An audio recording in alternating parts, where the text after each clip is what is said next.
છોટાઉદેપુર જિલ્લાના કવાંટ તાલુકાના તુરખેડા ગામથી બોલું છું, રાકેશ બામણીયા। હવે અમારા તુરખેડા ગામની અંદર 1.5 વર્ષ અગાઉ જે મહિલા રસ્તો ન હોવાના કારણે મહિલા જે પ્રસૂતિ દરમિયાન જે રસ્તો નતો એના લીધે જો ઝોલીમાં લઈ ગયા હતા અને મૃત્યુ પામ્યા હતા। એવી જ રીતે તે સમયે અમારે તાત્કાલિક ધોરણે એ સુઓ મોટો કેસ થયો અને રાજ્ય સરકારે નોંધ લઈને અમારે 18.5 કરોડ રૂપિયાની જે ગ્રાન્ટ ફાળવણી કરી 9 કિલોમીટર જો રસ્તો ફાળવણી કરી। આજ દિન 1.5 વર્ષ થઈ ગયું। આજ દિન સુધી ખાલી 2200 મીટર રસ્તો એક ફળિયાનો જોતો રસ્તો થયો છે, બીજા 3 ટુકડા બાકી છે અને ફોરેસ્ટ વિભાગે પરવાનગી નથી આવી એવું આ રીતનું અમને જાણવા મળ્યું છે। અમારી આ સમસ્યાને ઉજાગર કરીને અમારા ગામની અંદર આ રસ્તાની તાત્કાલિક મંજૂરી મળે, કેમ કે આ હવે પણ અમારી એવી પરિસ્થિતિ છે તો આવનારા સમયમાં પણ અમારી બેન દીકરીઓ કોઈ મરે ના અને એનો જવાબદારી કોણ લેશે, કેમ કે ડિલિવરી હમણાં કોઈ 108 નથી આવતી, કાચા રસ્તા છે, અહીંયા કોઈ સુવિધા ઉપલબ્ધ નથી, આરોગ્યની સુવિધા, પાણી આ નર્મદા નદી અમારા ઘર આંગણે છે તેમ છતાં પીવાનું પાણી નથી મળતું। અમે કોતડામાં ખાલી વેરી ખોદીને પાણી પીએ છીએ। કોઈ નાના બાળકોને ભણાવવા તો આ સ્કૂલ નથી, આંગણવાડી નથી, એવી બધી પ્રાથમિક જરૂરિયાત મેન વસ્તુ તુરખેડામાં ઉપલબ્ધ નથી। મેન વસ્તુ આ રસ્તો બની જાય તો અમારે કોઈ બી વસ્તુ ઉપલબ્ધ થઈ શકે એવું છે, તો તાત્કાલિક ધોરણે આ રસ્તો ઉપલબ્ધ થાય એવી માંગણી કરીએ છીએ। આવી ઘટના તો હવે બહુ કેસ થઈ ગયા સાહેબ, હવે 4-5 કેસ તો તે પછી બેન મરી ગયા, તે પછી 1.5 વર્ષ પછીના 2-4-5 કેસ થઈ ગયા છે।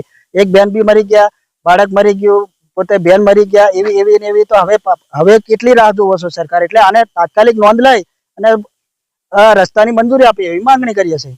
નહીં ભણાવે તો અમે કલેક્ટર કચેરીએ છોટાઉદેપુર જઈને ઘેરાવો કરીશું ને આવનારી ચૂંટણીમાં અમે બહિષ્કાર કરીશું। જે બાકી રસ્તાની વાત કરો છો, ખાસ કરીને તુરખેડાની બાજુનો એક રસ્તો છે બસ્કરી ફળિયા અને ગીરમટી આંબા ફળિયાને જોડતો રસ્તો, એ 6.8 કિલોમીટર લાંબો છે અને 13 કરોડ એની રકમ છે।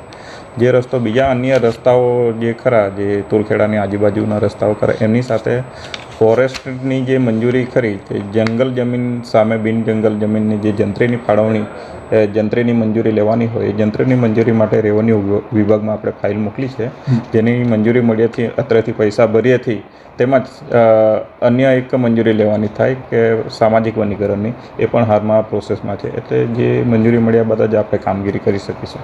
હું અત્યારે વારંવાર 2 વાર હું ફોલોઅપ લેવા ગયો હતો, મહેસૂલ વિભાગમાં પણ ગયો છું।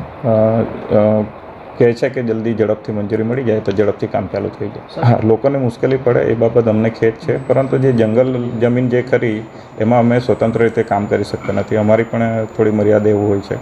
મંજૂરી વગર જો અમે કામ કરીએ તો અમે અમારા જે ગવર્મેન્ટના નોર્મ્સ છે એની અગેન્સ્ટમાં કામ કરીએ એવું સાબિત થાય છે। એટલે જેથી કરીને બિન જંગલ જમીનમાં એકવાર કન્વર્ઝન થાય તો જ અમે કામ કરીશું। નામ જીએ ચૌધરી, હું કાર્યપાલક ઇજનેર છોટાઉદેપુર। 1.5 વર્ષ થઈ ગયો અમારે ડિલિવરી થઈ એટલે 2 કિલોમીટર લાવતા હતા, ઓફ થઈ ગયા એટલે ઘરના પત્ની ઓફ થઈ ગયા હતા। પછી જ્યારે રસ્તો સરકારે નોંધ લીધી હતી, હાઈકોર્ટે નોંધ લીધી, 18 કરોડ ને 50 લાખનો રસ્તો મંજૂર થયો હતો। રસ્તો તો હજુ બન્યો નહીં, કાચો જ રસ્તો છે। મારે રસ્તો હોય તો સારું થાય એમ, રસ્તો હોય ડામર રસ્તો થઈ જાય એટલે પછી આરોગ્ય બની શકે, શાળા બની શકે, કોઈ 2-3 ખિસ્સા બની ગયા।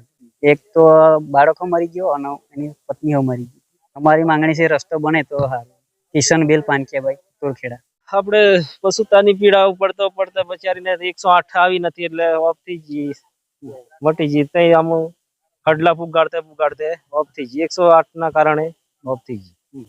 રસ્તો નથી ને એટલે અમારે રોડ બનવા જ માંગણી, બીજું રોડ નથી તો અમારે બાઈક આખી બધી સોલાઈ ગયેલી છે, બધા બહુ એ થઈ ગયા, બાઈક પર જવાનું ના આવવાનું।